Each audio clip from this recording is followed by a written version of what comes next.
Bonjour tout le monde, bienvenue à cette nouvelle vidéo de TLW 2016 édition All Elite Wrestling. On a fait notre pay-per-view qui était Blood and Guts. La dernière fois qu'on a fait un épisode, Blood and Guts a été un bon pay-per-view. J'ai pas eu de grands combats par contre, aucun combat qui a fait un B+ ou un A.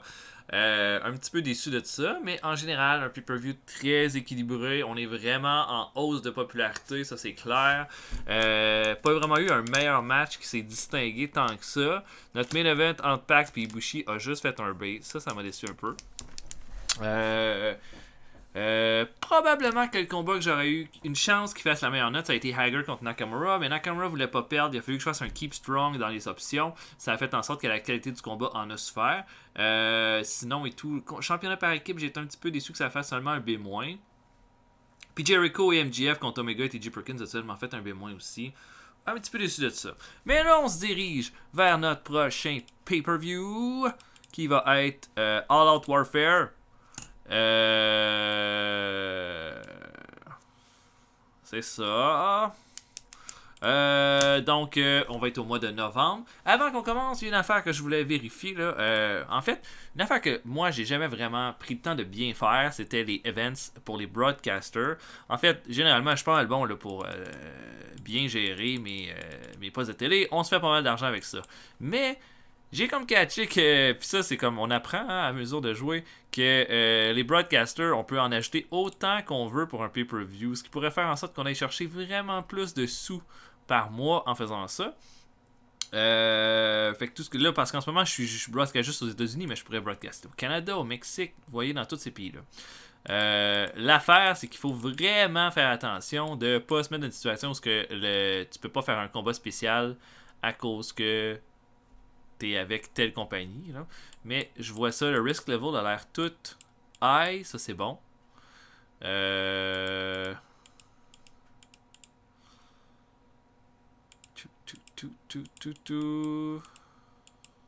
J'essaie de voir le wrestling stance. Tout est pas mal nerd. Fait qu'on va y aller avec Belle. Qui, si vous êtes français, là, Belle, c'est pas mal le top. Là. Non, ils vont pas me donner ça. On demand, 1 an. Fait que ça va s'ajouter, Belle TV. Plus ça, on va regarder dans d'autres pays. Mexique? Non, on n'a rien au Mexique, évidemment. C'est le britannique. On aurait des petites... On va y aller avec le Internet Pay-Per-View. On demand. Ça c'est bien. On va regarder au Japon. Absolument rien. Europe. Absolument rien.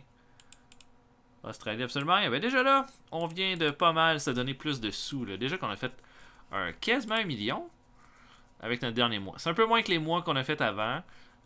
Pourtant, tu sais, ça nous coûte pas nécessairement. Qu'est-ce qui a fait qu'on a eu moins d'affaires? On a moins vendu. On a vendu moins de billets. Ça c'est non, en fait, on en a vendu pas mal plus. On a fait moins d'argent avec le pay-per-view. Ok, ben il y a sûrement une dépense là, qui a dû monter en flèche quelque part. Je comprends pas. Sponsor, on a reçu bien plus d'argent. Mais tu vois, le show nous a coûté pas mal plus cher. Je sais même pas. Mais quand même, 900 000, c'est un bon mois de profit aussi. Là. Je vais pas commencer à faire la fine bouche avec ça. Excusez-moi. Donc, on va se diriger. Notre prochain show de Wednesday Night Dynamite, Adam Page et Jake Hager vont affronter Shawn Spears et Shinsuke Nakamura. Devrait être un bon show, ça. Devrait être un bon pay-per-view, un bon main event avec des gars que des fois on n'utilise pas tant que ça en main event. Adam Page n'a pas été le gars le plus convaincant que j'ai utilisé en main event depuis le début. En tous les cas. Oui, c'est ça. On a essayé d'aller chercher Myron Reed pour notre développement. Puis, c'est ça. Je vais avancer donc jusqu'à Wednesday Night Dynamite. Puis, s'il y a quelque chose d'intéressant, je vais revenir. Mais sinon, on va avancer jusqu'au show. À tantôt. Ok, donc, on se prépare pour le show. Il se passe de quoi entre Adam Page et Booker T? Adam Page a été amené au Wrestler's Court Il a dérangé tout le monde avec le fait de se mettre toujours en avant, puis il a été trop arrogant. Le juge Booker T l'a mis coupable et de rester silencieux pour le restant de la soirée et d'acheter des drinks pour tout le monde après le show. Adam Page améliore son attitude. Ouais, ça c'est génial. Ok. Bon, est-ce qu'on essaie de faire un ami? On va essayer de faire un ami, Adam Page, là, tant qu'à être comme ça, mis au silence avec Jungle Boy. Yes! Fait qu'il est silencieux, mais ça y a permis de se faire un nouvel ami. On a vraiment pas mal de copains là, dans ce roster-là. C'est bien. Ok, donc je book Main Event Adam Page et Jake Hager contre Shawn Spears et Shinsuke Nakamura. On se voit après tout le monde. À tantôt.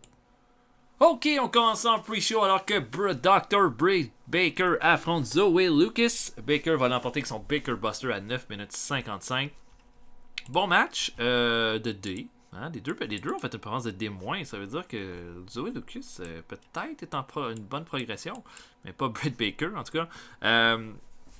Ce show-là, c'est le seul élément féminin de ce show-là. Le reste, j'ai pas booké de combat ni fait d'angle. Mais on va donner plus de temps là, à Velocity pour les demoiselles. Donc voilà. Prochain combat de pre-show, Marco Stunt décide de faire pas équipe avec ses partenaires du Jungle Express. Va être avec Trey Miguel de notre développement pour affronter Los Guerreros dans un combat de Cruiserweight. Là, il va y avoir de l'action, des flips un peu partout. Finalement, Angelico va faire son Fall of the Angels sur Marco Stunt pour la victoire. Pas de mauvaise performance de Marco Stunt avec un D+, D- pour Miguel. Angelico améliore son performance skill avec ce combat-là. Phoenix affronte Tristan Archer. Un bon match pour Phoenix qui a bien paru. Phoenix va faire son Phoenix Driver à 7 minutes 40 pour la victoire. Tristan améliore son performance skill. Possiblement qu'on pourrait comme essayer de le booker pour qu'il gagne en pre-show pendant un certain temps pour faire en sorte qu'il monte plus rapidement dans le main roster. Ce serait bien. Et dernier combat de pre-show, Kota Ibushi affronte Hunter Strange, un lutteur local. Et Ibushi va l'emporter avec son Golden Star Bomb à 9 minutes 21. Et Ibushi va améliorer son performance skill avec ce combat-là, c'est très bien. Et on va ouvrir le show avec un combat de Jungle Boy et Dash Wilder. Et je pense que les Revival détestent Jungle Boy, comme je pense qu'ils ont été clairs avec, il y a eu une rivalité avec eux autres il y a quelques temps. Et puis le Jungle Boy va vraiment faire beaucoup de belles choses durant ce combat-là. Mais au moment où on pense qu'il va avoir la victoire, là, Scott Dawson va le faire trébucher de la 3e corde alors que l'arbitre ne regarde pas. Dash Wilder va l'informer dans le Reverse Figure 4 et ça va se terminer là-dessus pour une victoire de Dash Wilder. Bon petit match de B-. Et là, on est en coulisses alors que Alicia Atout interview CJ Perry pour poser des questions concernant Pac, qui n'est pas là ce soir. CJ Perry va dire que Pac prend un repos bien mérité parce qu'il y a 2 jours, il a complètement détruit Kota Ibushi. Et puis là, ça a l'air que Cody va être le challenger. Je pense qu'il reste des choses à régler. Et puis si Cody pense qu'il va pouvoir venir chercher le titre de Pac, il se trompe royalement. Et de toute façon, est-ce que c'est ça que Jim Cornette veut? C'est ça que CJ Perry va dire. Combat par équipe, Sima et Will Ospreay affrontent Joey Janela et Jimmy Havoc. Bon match. Belle performance de B+ pour Ospreay dans ce combat-là. Et Ospreay va recevoir le pin de Janela avec un package Pile Driver. Et puis Janela va pointer ensuite Sima en pointant le titre intercontinental en disant It's mine, it's mine. Et puis voilà. Donc on va avoir rivalité Joey Janela contre Sima qu'on a déjà fait comme combat puis qu'il y avait eu un bon résultat. Donc voilà. James Cornette est en coulisses avec Cody et Cornette est un peu stressé. Il dit écoute, je suis vraiment content là, que t'aies pris le number one contendership. Écoute, Pac fait bien le boulot, mais toi aussi, tu fais bien les choses. Sauf que là, il faut falloir qu'on pense à quelque chose. Là. Shawn Spears, c'est toujours un problème. Puis là, en ce moment, Jericho et MJF sont pas là ce soir. J'ai besoin de quelqu'un pour intervenir ce soir en combat. Cody dit regarde, là, moi je suis en train de me préparer pour affronter Pac dans quelques semaines. J'ai pas le temps de régler tes petits soucis que tu as avec Shawn Spears. Là. Et là, Cornette dit t'as une décision à prendre. si tu veux rester dans les Wrestling Classics. Là. Ça fait 3 mois que tu m'écoutes pas. Ça fait 3 mois que moi j'ai besoin de quelqu'un pour m'appuyer puis que t'es pas là. Quand tu gagnais pas, on a toujours été là pour toi. Là, maintenant que tu gagnes, tu veux en faire à ta tête, prends une décision, tu m'aides ou c'est fini. Donc un B+, pour ce segment-ci. Kip Sabian affronte Scorpio Sky, petit combat. Sabian va surprendre Scorpio Sky avec une soumission pour l'emporter. Sabian va avoir un pas pire mois à mon avis, là, on va voir, là, mais ça va être, on va essayer de boucler la boucle avec Kip Sabian puis So Called Uncensored durant ce mois-ci. Chuck Taylor et Trent disent être bien déçus de ne pas être devenus le champion par équipe, sauf que là, il y a quelque chose qu'ils peuvent régler, en tout cas, ce mois-ci. Ils peuvent régler la question de c'est qui l'équipe la plus unie à la All Elite Wrestling. Et puis là, Taylor et Trent s'en vont dans la foule et disent c'est qui les meilleurs amis de la lutte, hein? C'est ça, là, tout le monde les eut. Et puis là, finalement, un va dire les Golden Lovers. Et là, Chuck et Trent vont être super insultés. Ils vont poser la question à un autre fan. Ils vont leur dire la même chose, que les Golden Lovers, c'est l'équipe la plus unie de la All Elite Wrestling. Et là, ils vont quitter furieux, salty de qu'est-ce qu'ils vont entendre. Et ça va se terminer là-dessus. Un bon petit B-. Orange Cassidy affronte Pentagon Jr. Pentagon avec la nouvelle gimmick là, du Dark Lord. Il est accompagné là, de Stu Grayson et de Evil Uno. Pentagon va détruire Orange Cassidy. Ça va être même pas une farce. Il va lui faire un Fear Factor à 9 minutes 26. Et puis immédiatement après, le Phoenix va vouloir intervenir. Sauf que Evil Uno et Stu Grayson vont attaquer Phoenix. Ils vont le tabasser un peu. Pentagon va juste le regarder faire.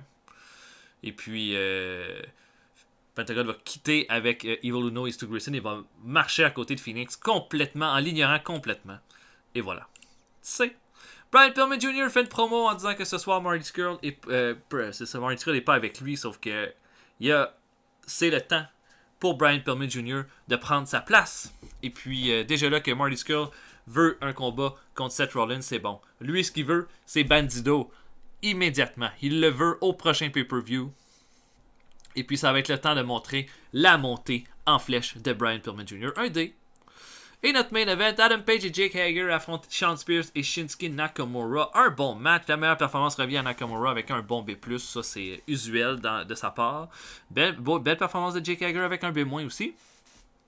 Et puis, là, durant ce combat-là, Shawn Spears va être en bas du ring là, à se battre avec Jake Hager. Cody Rhodes va se pointer avec une chaise. Finalement, va décider de juste rien faire. Et ça va donner tout l'espace là, à Nakamura pour faire son Kinshasa à Adam Page pour aller chercher la victoire. Shawn Spears améliore son performance skill avec ce combat-là. Et là, immédiatement après, James Cornette arrive et dit qu'est-ce que t'as fait là? T'as pris ta décision. C'est pas parce que les autres sont pas là que moi je vais pas prendre le lead. Tu es retiré des Wrestling Classics. Tu ne peux plus être dans le clan. Cody va attraper la tête à Cornette, va lui faire là, son Crossroads, et ça va se terminer. Cody Rhodes devient un face, et le show se termine. Ce show-là a marqué notre population dans 33 régions. Jesus!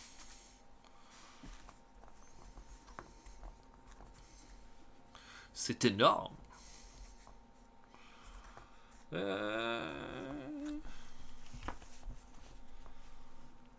Donc là, Cody Rhodes devient comme notre face. Là. Maintenant qu'on a Pentagon en heel, ben, on met Cody en face. Ça équilibre encore notre roster, qui était quand même déjà bien équilibré en partant. C'est ça. Mais ce show-là, j'étais plus... les combats étaient plus longs, moins de segments, moins avancé toutes mes rivalités. Il y a plein de monde que j'ai pas utilisé. Il n'y avait pas de Jericho, il n'y avait pas de Young Bucks, il n'y avait pas de Seth Rollins, il n'y avait pas de John Moxley dans ce show-là. Ni d'Omega. Finalement, ça a été quand même bien. Oh, Big Damo est en forme.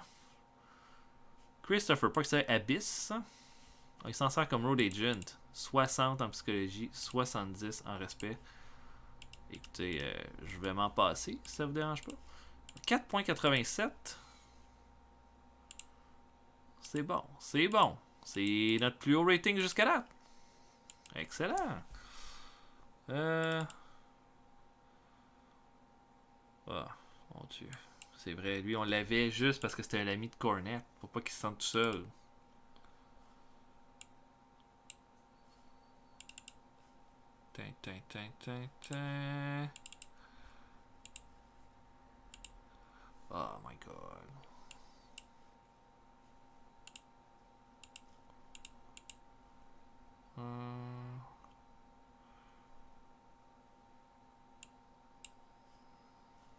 Qu'est-ce qu'on va faire? Je l'avais signé juste pour qu'on garde le moral de Cornet à flot, mais là, il est vraiment... Il est insulté. On peut le mettre manager de quelqu'un.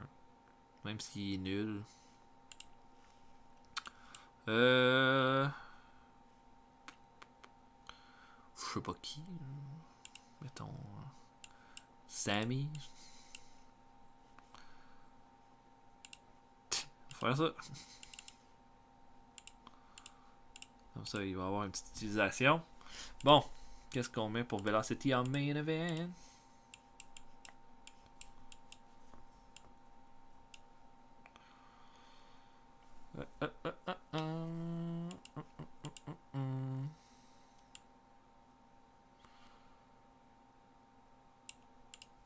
Oh, wait. Je mettrais Nick Jackson contre Evil Uno en main event. Why not?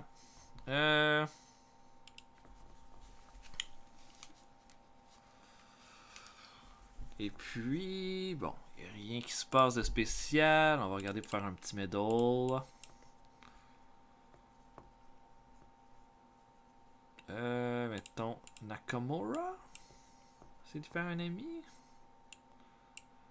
Ton ciment? Non. Ok, donc je book main event Nick Jackson contre Evil Uno. Et on se voit après. À tantôt tout le monde. Ok, on commence ça en pre-show alors que Kylie Ray affronte Sienna Duval. Une lutteuse locale. Ici, les deux ont une belle chimie ensemble. Kylie Ray va l'emporter qu'un super kick à 10 minutes 29 dans un bon petit combat. Jay Gallagher affronte Randy Summers, un autre lutteur local. Il va faire son running dropkick à 6 minutes 36 pour l'emporter dans un combat sans histoire. Mais une belle petite performance pour Gallagher. Et ensuite, combat par équipe. L'Aigle Blanc et Hale Collins, un autre lutteur local, affrontent les Super Best Friends. Les Best Friends vont leur sortir un bon match. L'Aigle Blanc rendu à E+, en performance. C'est bon signe. Le Huffle Waffle de Chuck Taylor va venir à bout de Collins pour la victoire. Et le dernier combat de pre-show. Scott Dawson affronte David Finlay Jr. de notre développement. Ça clique pas entre les deux, malheureusement. Ça donne pas un gros combat, donc. Mais Dawson va l'apporter avec son leg hook Saito suplex pour la victoire. Et Scott Dawson améliore son flying skills avec ce match-là. On ouvre ça avec un combat féminin. Emi Sakura et Hikaru Shida affrontent Nyla Rose et Penelope Ford. Penelope Ford a l'air extrêmement intimidée par Nyla Rose pendant tout le combat. Excusez-moi, je perds mes mots. Et puis, Nyla Rose là, va juste faire tout le boulot. Finalement, va faire un camel clutch à Emi Sakura pour la faire abandonner. Va la laisser tomber.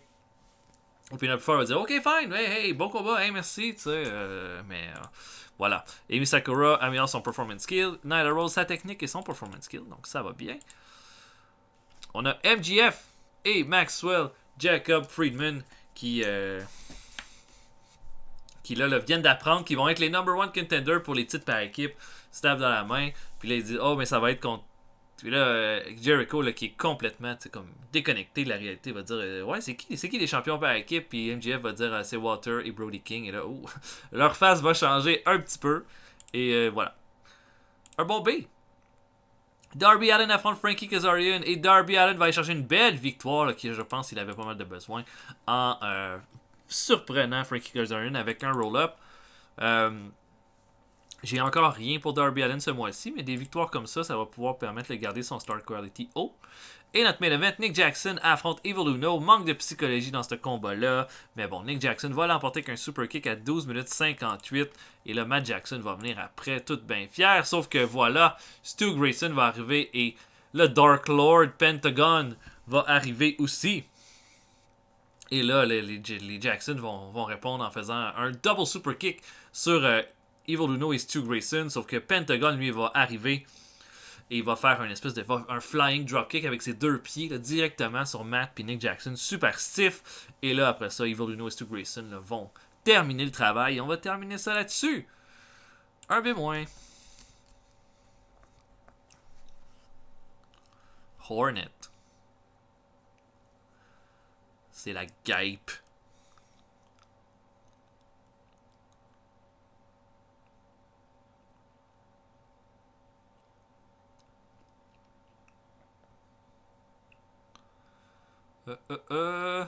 C'est tellement long. de tout processer, toutes ces lutteurs-là. Aïe, aïe, aïe. C'est long. OK. Angelo Dawkins quitte la WWE. Wow. Ils l'ont pas signé, lui. Sin Cara. Ah ouais, il va le signer. Ah ouais. Oh, Pac. C'est sûr qu'on va leur signer notre ami Pac. Combien qu'il paye, là?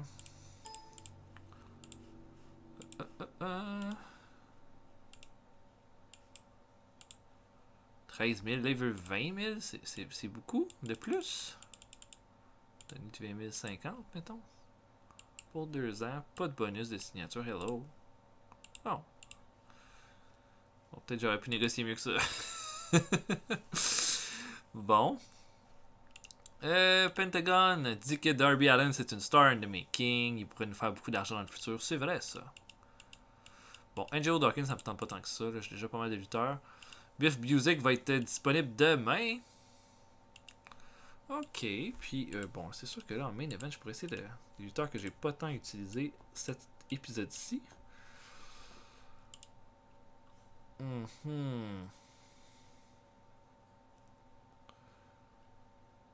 Comme un combat entre Chris Jericho et Brody King en main event de notre prochain show de Wednesday Night Dynamite. En attendant, j'espère que vous avez apprécié. Likez la vidéo si vous avez aimé. Laissez des commentaires. Pour le reste, on se voit pour un prochain épisode bientôt. Salut tout le monde, à la prochaine.